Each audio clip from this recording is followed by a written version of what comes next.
Baik, selamat sore semuanya. Kita ketemu lagi di PMSK modul kedua. Hari ini kita pelajar keempat, yaitu buah roh. Nah, setiap pribadi yang sudah lahir baru di dalam Kristus itu ada benih ilahi di dalam dirinya. Dan benih ilahi itu harus bertumbuh agar kita makin hari makin serupa dengan Kristus. Di dalam diri orang yang sudah percaya pada Kristus, ada manusia lama dan ada manusia baru. Manusia lama punya keinginan, Alkitab menyebutnya sebagai keinginan daging. Manusia baru punya keinginan, namanya disebut keinginan roh. Nah, yang mana yang kita mau ikuti? Karena manusia diberikan oleh Allah anugerah, kemampuan berpikir, merasa, dan memilih. Hati-hati dengan pilihan kita. Kalau orang masih mengikuti keinginan daging dilakukan akan menghasilkan perbuatan daging. Di kitab Galatia pasal 5 ada perbuatan daging, daftarnya sudah nyata, yaitu percabulan, kenajisan, hawa nafsu, nafsu jahat, keserakahan, perselisihan, pertengkaran, pesta pora, mabuk-mabukan, dan sebagainya. Kalau orang Kristen melakukan keinginan daging, akan menghasilkan perbuatan daging, terus-menerus dilakukan itu, ia tidak akan mendapat bagian dalam kerajaan Allah. Karena itu kita harus ikutin keinginan roh. Kalau orang Kristen hidup mengikuti keinginan Roh Kudus, akan menghasilkan buah roh. Di kitab Galatia itu ada daftar buah roh, ada 9 karakteristik buah roh. Yaitu pertama kasih, kedua sukacita, 3 damai sejahtera, kesabaran, kemurahan, kebaikan, kesetiaan, kelemah lembutan, dan penguasaan diri. Ada 9 karakteristik, ada 9 kualitas buah roh. Nah, bedanya buah roh dengan karunia rohani. Kalau karunia roh itu ada kemampuan yang Tuhan berikan kepada kita untuk kita melakukan pekerjaan pelayanan bagi pembangunan tubuh Kristus untuk memperluas kerajaan Allah. Sedangkan buah roh itu karakter.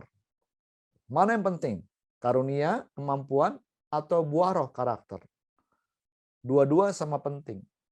Karena kalau kita hanya punya karunia, tapi nggak punya buah roh, kita punya kemampuan, tapi karakter kita jelek. Sebaliknya kalau kita punya karakter saja, tapi kurang karunia roh, berarti kita nggak punya kemampuan. Dua-dua diperlukan. Namun sore hari ini kita belajar pentingnya kita punya buah roh. Nah, buah roh itu adalah karya Roh Kudus di dalam diri kita.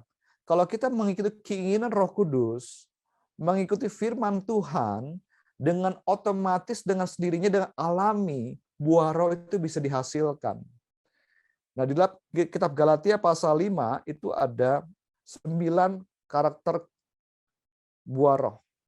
Nah, kita akan lihat ya, ada 3 buah roh yang menggambarkan hubungan dengan Allah. Yang pertama kasih. Kita tahu Allah adalah kasih. Rasul Paulus menggambarkan karakter kasih itu, kasih agape ya bahasa aslinya. Itu dalam 1 Korintus 13 ayat 4-8. Kasih itu, agape itu sabar, long suffering. Kasih itu murah hati, ia tidak cemburu, ia tidak memegahkan diri dan tidak sombong. Kasih tidak melakukan yang tidak sopan dan tidak mencari keuntungan diri sendiri. Kasih tidak pemarah dan tidak menyimpan kesalahan orang lain. Kasih tidak bersukacita karena ketidakadilan, tapi karena kebenaran. Kasih menutupi segala sesuatu, percaya segala sesuatu, mengharapkan segala sesuatu, sabar, menanggung segala sesuatu. Apakah engkau memiliki kasih ini? Apakah buah kasih ini ada di dalam dirimu? Sudah nyata, bisa dirasakan oleh orang serumahmu? Saya percaya orang Kristen yang mengikuti keinginan Roh Kudus akan menghasilkan buah roh. Yang pertama adalah kasih. Tidak mungkin orang bisa menghasilkan buah roh kasih kalau dia belum mengenal Allah. Karena kasih agape itu milik Allah. Kalau orang mengenal kasih Allah dan merasakan kasih Allah, mengalami kasih Allah agape ini, baru dia bisa menghasilkan kasih. Orang yang mengenal Allah adalah kasih, ia akan bisa mengasihi dengan kasih agape. Yang pertama, kasih. Yang kedua adalah sukacita. Sukacita yang diberikan Roh Kudus ini menjadi kekuatan untuk membuat kita tetap kuat di dalam segala keadaan. Sukacita Tuhan itulah kekuatan kita. The joy of the Lord is our strength. Kalau kita bisa bersukacita dalam setiap keadaan, itulah kekuatan kita. Ya, sukacita yang dari Tuhan ini tidak dipengaruhi oleh situasi dan kondisi dari luar, tapi ditentukan oleh karena keberadaan Roh Kudus di dalam hidup kita.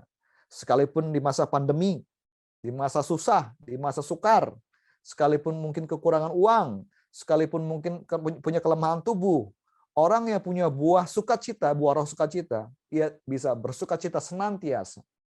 Rasul Paulus ketika dalam penjara, ia tulis surat kepada jemaat di Filipi, ia nasihati jemaat di Filipi, bersukacitalah senantiasa. Sekali lagi kukatakan bersukacitalah, padahal Rasul Paulus sedang dalam penjara. Jadi orang yang punya buah roh sukacita, sukacitanya itu tidak ditentukan oleh apa yang kekayaan yang ia miliki, oleh situasi keadaan. Tapi dia bisa bersukacita dalam setiap keadaan. Miliki buah roh ini, sukacita. Berikutnya adalah damai sejahtera, yaitu ketentraman batin yang Allah berikan sekalipun di tengah ancaman, di tengah bahaya. Damai sejahtera adalah perasaan tenang, tetap tenang di tengah badai yang bergelora sekalipun. Kita bisa lihat contohnya Petrus ketika dia memberitakan Injil kemudian ditangkap, dimasukkan ke penjara.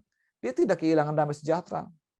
Ia tetap bisa punya damai sejahtera, ia bisa tidur tenang. Sebab ia tahu bahwa Allahnya tidak pernah membiarkan, tidak pernah meninggalkan dia. Allahnya menyertai dia. Wow, sungguh enak ya kalau kita punya damai sejahtera yang tidak bisa dipengaruhi, tidak bisa diambil oleh apapun, oleh keadaan apapun. Tetap damai sejahtera sekalipun lagi susah. Tetap damai sejahtera sekalipun keadaan tidak mengenakan. Itulah buah roh. Jadi ada 3 buah roh yang kita sudah pelajari yang menggambarkan kalau kita punya hubungan dengan Allah, kasih, sukacita, damai sejahtera.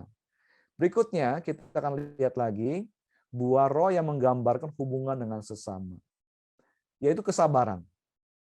Kesabaran adalah kemampuan untuk menahan diri dari amarah dan dendam atas perlakuan yang menyakitkan. Jadi sekalipun orang lain memperlakukan engkau dengan tidak adil, orang lain memperlakukan kamu dengan menyakitkan, mungkin mengata-ngataimu, menyinggungmu, melakukan hal-hal tidak baik, engkau bisa tetap sabar. Nah, itulah buah roh. Tetap sabar.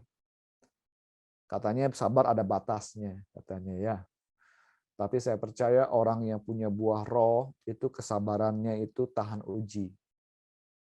Orang yang sabar juga bisa bertahan dalam penderitaan dan aniaya. Miliki kesabaran ini. Karena kesabaran adalah kualitas seseorang yang punya buah roh.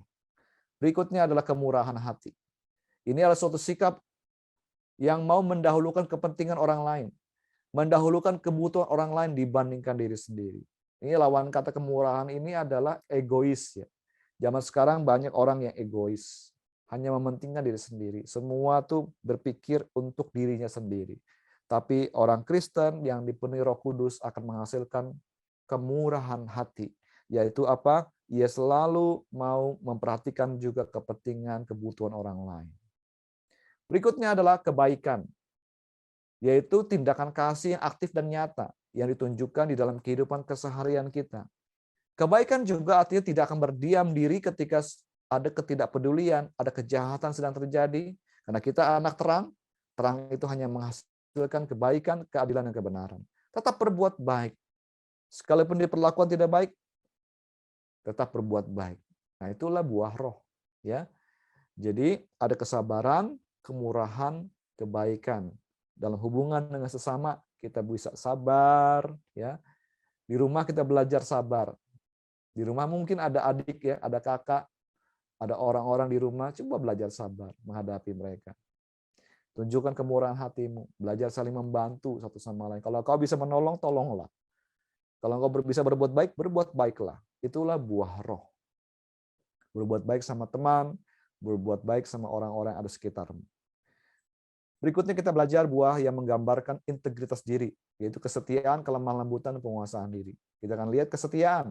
Setia adalah sikap untuk tetap menjalankan apa yang sudah dijanjikan atau apa yang sudah diperkatakan, sekali pihak lain tidak melakukannya. Karena aku sudah ngomong, aku harus menepati janjiku. Karena aku sudah berkata akan melakukan, aku akan melakukan. Kita belajar dari Tuhan. Tuhan itu setia, walaupun terkadang manusia tidak setia. Allah itu kalau sudah berjanji, ia akan genapi. Kalau ia sudah memberikan perkataan, ia akan melakukan apa yang ia katakan. Sebagai pengikut Kristus yang dipenuhi Roh Kudus, kita harus menjadi seperti Dia, seperti Allah yang adalah setia. Jadilah orang yang setia, ya. Nah, ini banyak kan yang ikut MSK ini di periode ini adalah anak-anak remaja, pemuda-pemudi ya. Nah, kalau kamu mau cari seorang yang bisa diajak untuk hidup berkomitmen, carilah orang yang setia. Bukan orang yang suka gonta-ganti pasangan. Bangun diri kita menjadi orang yang setia. Karena kesetiaan itu adalah buah roh. Kualitas diri seseorang. Orang yang setia itu yang dicari oleh Tuhan. Dan akhirnya, di hadapan Tuhan, yang diharapkan adalah apakah engkau bisa dipercayai. Hanya orang yang setia bisa dipercayai Tuhan. Berikutnya adalah kelemah lembutan. Lemah lembut artinya sikap diri yang menunjukkan pengendalian diri. Lemah lembut itu bisa kontrol diri, bisa menerima kritikan masukan orang lain, mau diajar, mau belajar, bisa dimuridkan, dibentuk ke arah kesempurnaan dalam gambaran Kristus. Orang yang lemah lembut itu adalah orang yang punya kekuatan untuk bisa mengendalikan emosinya, mengendalikan pilihan hidupnya, ya. Dan belajar menyerahkan kepada Tuhan. Apa yang ia bisa kontrol, dia kontrol. Apa yang uncontrollable, yang tidak bisa ia kontrol, ia serahkan kepada Tuhan. Itu orang yang lemah lembut. Miliki kelemah lembutan ini. Ya, miliki kualitas meekness, kelemah lembutan. Berikutnya yang terakhir adalah penguasaan diri, self-control. Yaitu sebuah bentuk dari menyangkal diri, mau menyalipkan kedagingan. Berusaha dengan tekun untuk berkata tidak kepada hawa nafsu dan ego. Di dalam diri orang-orang masih muda ada yang disebut nafsu orang muda. Engkau mungkin bergumul dengan nafsu orang muda. Banyak orang muda yang bergumul dengan hormon seksnya, ya. Bergumul dengan pornografi. Nah, kita harus belajar seperti Yusuf. Yusuf di Mesir di Kejadian 39 itu tiap hari digoda oleh tante Potifar. Yusuf tetap setia kepada Tuhan. Dia bisa kontrol dirinya. Ia berkata, aku tidak mungkin berbuat dosa. Ia lari dari pencobaan percabulan itu. Ia menjauhkan diri dari percabulan, dosa percabulan. Nah, kita harus belajar self control, ya. Kuasai diri kita. Kita harus tahu di mana kekuatan kita, di mana kelemahan kita. Kalau kita tahu di situ lemah, kita bisa jatuh dalam dosa, hindari. Yusuf juga kita bisa belajari, dia adalah orang yang bisa menguasai diri ketika ia punya kesempatan untuk balas dendam kepada kakak-kakaknya, ia tidak lakukan. Ia mengampuni kakak-kakaknya. Abang-abangnya itu sudah menjual dia kan. Sudah berbuat jahat sama Yusuf. Yusuf ketika jadi penguasa di Mesir bisa balas tuh kepada kakak-kakaknya, tapi ketika kakak-kakaknya datang, Yusuf, bapak kita memberi pesan, ampunilah abang-abangmu ini. Tapi Yusuf berkata, jangan takut, kamu sudah mereka-reka yang jahat, tapi Tuhan mereka-reka yang baik. Kamu itu diizinkan Tuhan. Kita semua diizinkan Tuhan mengalami semua yang terjadi ini. Supaya aku diutus lebih dulu ke Mesir untuk memelihara seluruh bangsa. Yusuf, orang yang bisa menguasai dirinya. Nah, ini penting buat kita, ya. Orang yang bisa menguasai diri adalah orang yang hebat, orang yang punya kualitas yang luar biasa di hadapan Tuhan. Miliki 9 karakter ini, yaitu kasih, sukacita, damai sejahtera, kesabaran, kemurahan, kebaikan, kesetiaan, kelemah lembutan, dan penguasaan diri. Ada 9 ya. Nah, coba dari buah roh tadi yang telah kita bahas, mana yang masih terus engkau perjuangkan untuk lakukan? Pilih satu saja untuk di-sharing-kan ya. Mana yang paling engkau perjuangkan? Oh, kayaknya aku ini kurang kasih atau kurang kurang menguasai diri ya. Coba ceritakan kepada anggota kelompokmu. Kemudian bagikan juga kisahmu tentang dampak saat melakukan salah satu dari buah roh tersebut ya. Ayat hafalan hari ini adalah Matius 38, jadi hasilkanlah buah yang sesuai dengan pertobatan.